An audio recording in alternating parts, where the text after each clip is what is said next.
What do you want to watch today, Graysen? I don't know, Abby, what do you think? My mom was talking about this Red Wolf documentary, and she said it was really interesting. Okay, let's try that out. Welcome to North Carolina, the home of the red wolves, where there's a delicate balance of nature. In this episode, we'll dive into the intricate web of challenges facing the red wolf population and the tireless efforts underway to save this important keystone species. But first, let's address the stark reality of habitat loss. Urbanization, agricultural expansion, and industrial development have encroached upon the once vast territories of the red wolf, leaving behind fragmented habitats and isolated populations. Habitat fragmentation by roads and highways has further exaggerated the situation, isolating red wolf populations. This small change leads to decreased genetic diversity and increased vulnerability to diseases and other threats. Throughout history, red wolves have faced relentless persecution, driven by fear and common misconceptions. Illegal hunting and trapping have pushed these creatures to the brink of extinction. As the red wolf population continued to dwindle, surrounding ecosystems suffered as well.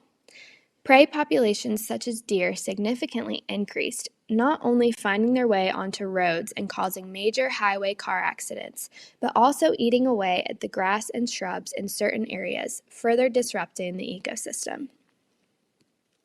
The threat of hybridization with coyotes is prevalent, as fragmented populations mingle and dilute the genetic purity of red wolf species. Many coyote populations are now even being sterilized in order to prevent further hybridization. As human development encroaches further into their habitat, encounters with domestic dogs pose a major risk, increasing the likelihood of disease transmission, like parvovirus. And let's not forget about the looming specter of climate change, which threatens to disrupt prey availability and habitat sustainability for red wolf populations. Now, let's zoom in on a local case study.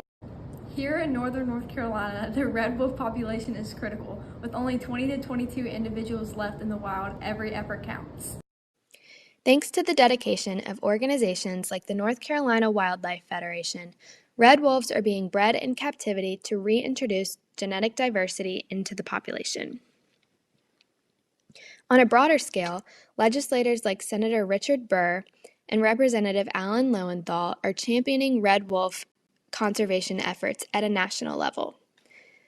Laws and programs such as the Endangered Species Act, Red Wolf Recovery Program, and habitat conservation plans are all now in place to ensure the protection of red wolves against prevalent issues such as hunting and natural habitat loss. But despite these efforts, challenges persist. Habitat loss, public opposition, and insufficient funding continue to hinder progress. If traction cannot be gained, North Carolina is at risk of losing a keystone species, and the food chain will collapse from the top down. It's up to all of us to stand up for the red wolf population, to protect not just a single species, but an entire ecosystem teetering on the brink.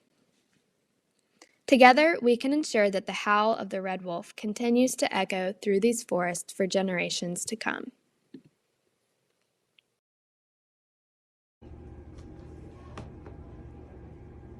That was really great. I learned a lot. Me too.